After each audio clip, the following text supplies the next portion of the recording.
O.L.L. Quigley, who was the tutor of Bill Clinton, among others, wrote quite frankly in his book, Tragedy and Hope, A History of the World in Our Time, that there have been 4 industrial revolutions. Yes, that familiar language coming from the World Economic Forum was being written about in the 1960s already by Quigley. And we will not understand it unless we see that the perspective which is being assumed here is that of who owns the population, first in Britain and then in the British Empire. In the first revolution, the ownership of land, of agricultural means, provides wealth. Then there is a mechanical industrial revolution, a second revolution, then one in which financial capital dominates the world. And it's from this period around 1870 onwards that the smart money in the City of London realizes that even that bubble is going to burst, and that the really important way to own the world in future will be to own the minds and the productivity and the thoughts of those in the model, to stop them running away and becoming and outproducing their bosses. Is it correct that the City of London is the real powerhouse in the UK?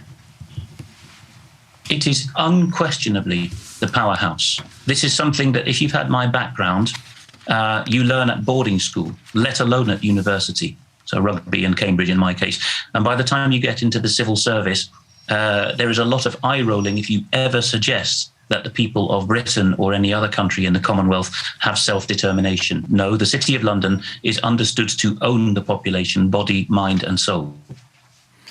Ultimately, and this seems to have started fairly early. I don't know if it started, I forget if it was in 1870 or in the early 1900s, but ultimately it's the control of the people's mind that the City of London, to further their goal of world domination, that they really wanted.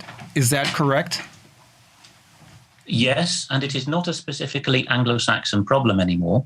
Because there are countries on the European continent, which certainly since 1949, Germany is one of them, the Federal Republic, of course, governments are explicitly following a City of London view here.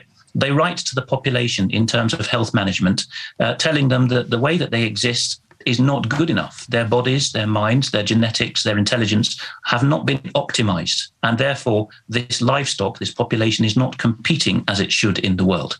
So that is an extension of the City of London model to the European continent. What we're seeing is a very powerful, financially powerful, and therefore powerful institution, City of London, which bridges the Atlantic because as its fifth column, as some people claim, they have Wall Street. Those two powers united used to be or still are the center of power in this world. Yes, I mean, you can take many twists and turns, especially in the mid-20th century period, but what you have said is a useful diagnostic summary of the whole of the 20th century. Another thing that I wanted to clarify is you mentioned that it is just a few families who really run the City of London. You mentioned the names of Rothschild and Rhodes and Astor.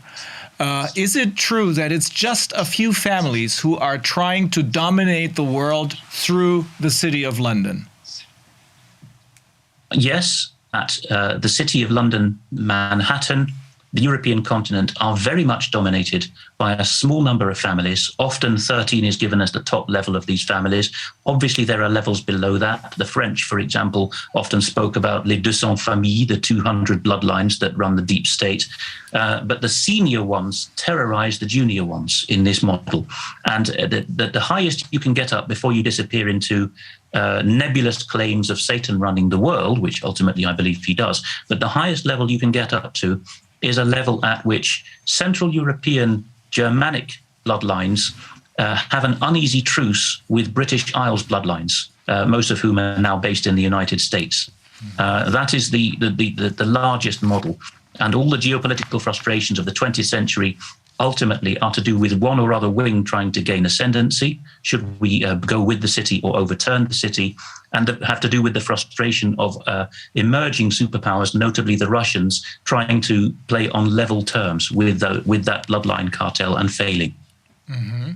And one of the major means through which these very few families are trying to dominate the rest of the world seems to be through mind space, which sounds a little bit like mind control. Does that mean through psychological operations?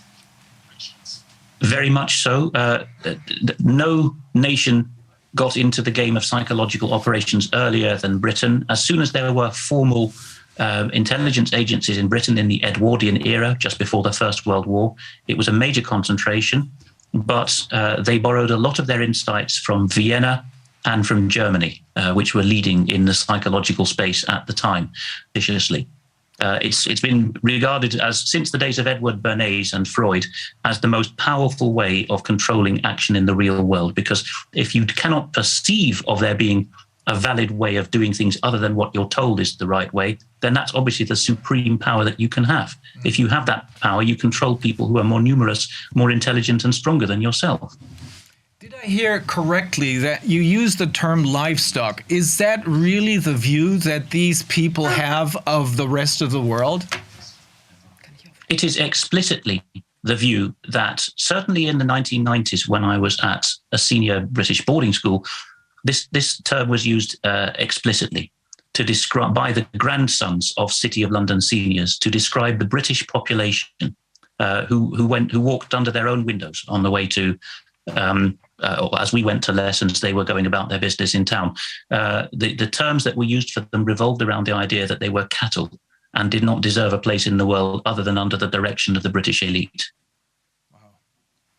Thank you very much, Alex.